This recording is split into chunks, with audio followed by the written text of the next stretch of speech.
most people get uncomfortable when they confront that thought. And they're stopping an automatic process. And the body, which has been conditioned to be the mind because it's doing something over and over again, that's a habit, is craving the experience because it wants the emotion associated with it, right?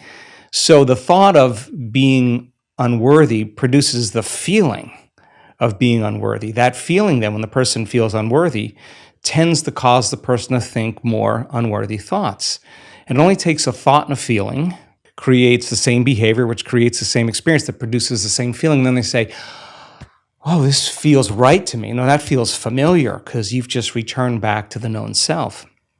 I think that when people truly want to make up their mind to change and they become so conscious of those unconscious thoughts, they would never go unconscious to them again. That's the moment the body is being reconditioned to a new mind.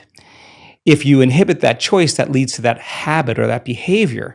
And now you're installing a new belief that you are worthy of love, you are worthy of abundance, you are worthy to heal, whatever that is. That's the thought you do want to believe in. And when it matters the most is when it's the hardest. Because if you don't have the circuitry in place, you'll default back to the old programs, right? So then if you said, how am I going to be in my Zoom calls today? How am I going to be in traffic today? How am I going to be with my ex, my coworkers? And you started thinking about and rehearsing how you were going to act in certain situations. The brain actually doesn't know the difference between the real life experience and what you're imagining. The research on mental rehearsal shows that the brain will look like in time that it's already had the experience and it's vacant of the experience. Now, keep firing and wiring those circuits and you're going to begin to behave that way before the environment changes. In other words, the body's believing it's in that new future.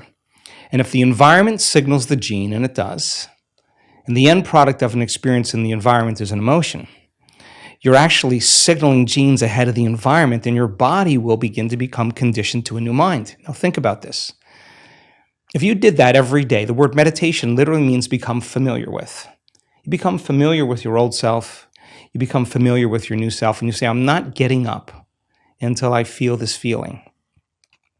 And then you'd say, I want to be able to bring this feeling up whenever I want. I'm going to keep remembering this feeling over and over again. It only takes a thought and a feeling. As I'm listening to you talk, I think there's a few really powerful things I wanted to pull out. When I lived as a monk and studied the Vedas, they would talk about thoughts in different modes. And there are 3 modes: the mode of ignorance, the mode of passion, and the mode of goodness. And there's a hierarchy to those thoughts. And so the mode of ignorance would be an unfulfilling thought or a completely fear or insecurity-based thought, which would be, I am not worthy, or I am unlucky and I can't do that. I can't be in love. No one can be in love with me. That's like a mode of ignorance thought. A mode of passion thought would be, I can be in love with anyone I want and I can find anything. And it's almost like you're lying to yourself and you haven't really applied what you're saying, and it's just this big, bold statement, but it doesn't quite sit and resonate. I mean, I react all the time. I mean, everybody does. But if you're going to stay there and you're going to live in that emotional state, you will see life through that lens of that emotion, right? So now it gets complicated because the stronger the emotion you feel towards certain people or problems in your life, the more you pay attention to them. And where you place your attention is where you place your energy. So from a purely biological as well as quantum state, we could say then you're using that person or that circumstance to reaffirm your dependence on feeling that emotion. So you have to hate your enemy. And if your enemy dies, you'll find another person to hate because that is the response, right? So the body is the animal. It's been conditioned a certain way, and if it's been doing something and feeling something for an extended period of time, there's a modification of its receptor sites. It's needing those emotional states. You teach people how to do that. It could become a skill.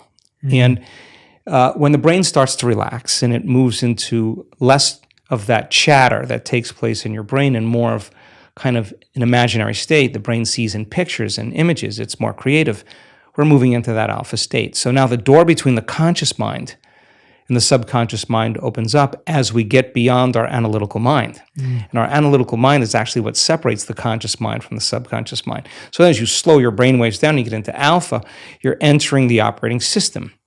And that's where you can rewrite a new program. That's where you can rehearse a new script. That's where you can begin to plan your behaviors in an intentional way. Even when I do skydiving or if I'm sitting in a cold plunge, I'm preparing my mind before I even do it. There's no point of just jumping in and diving in. I think what's really interesting is that partly a lot of the anxiety and stress we feel is because we kind of hope that we'll never feel anxiety and stress again. So there's a sense of like, okay, I can get to a place where I never experience anxiety. I almost think that sets us up to be more hurt by the anxiety and inevitable uncertainty we'll feel. I would love to hear your thoughts. Gosh, I would love to respond to this. I got 3 thoughts going on at the same time. Do it. So to fulfill the first part of that question, it's an experiment, right? It's an experiment. Life is an experiment. So if your personality creates your personal reality. Most people know that they want to change, and most people know what they want to change, but they still struggle to make a change. And so I found that we don't often have a values crisis, we have a habits crisis because people don't know how to reprogram their habits, and they've started to assume that the way they feel is who they are. And I wonder how you think about this, because I think we're living at a time where what you just said is like you either kind of find a way to numb your feelings, so you're turning towards something external to numb how you feel, or today we're being told, well, feel every feeling and emotion completely. To take all of its attention off the environment, to get beyond all the cravings, the feelings, the habits of the body, the drives of the body, and catch yourself defaulting to that predictable future, bringing your body back into the present moment, siphoning energy back, your attention into the past based on those familiar emotions of the past. We've discovered that if you're willing to do that for just a few days, you could actually liberate an enormous amount of energy from your body. You go from particle to wave, from matter to energy, and you're literally transmuting those limited emotions into elevated emotions, and something really beautiful happens if you're willing to fire the crucible and sit through that long enough. All of these emotions move, that energy moves right up into the heart, and the person starts falling in love with life. They start feeling this state of gratitude, this gratefulness to be alive, this ineffable word of relaxed and awake. How could you want anything? So we started interviewing people when they had these moments, and they had such an incredible amount of love that they felt. We measured their oxytocin levels, their love chemicals were very elevated.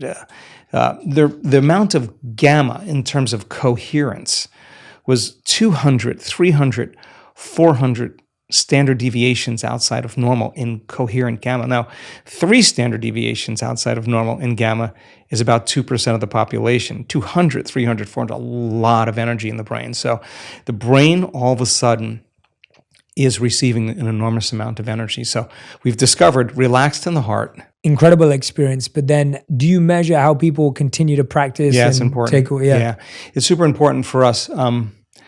And of course, we have mounds of data, but let's see if I can say this as clear as I possibly can. When a person has that arousal, where they're feeling that elevated emotion, and their eyes are closed, they're in a room with 1,800 people.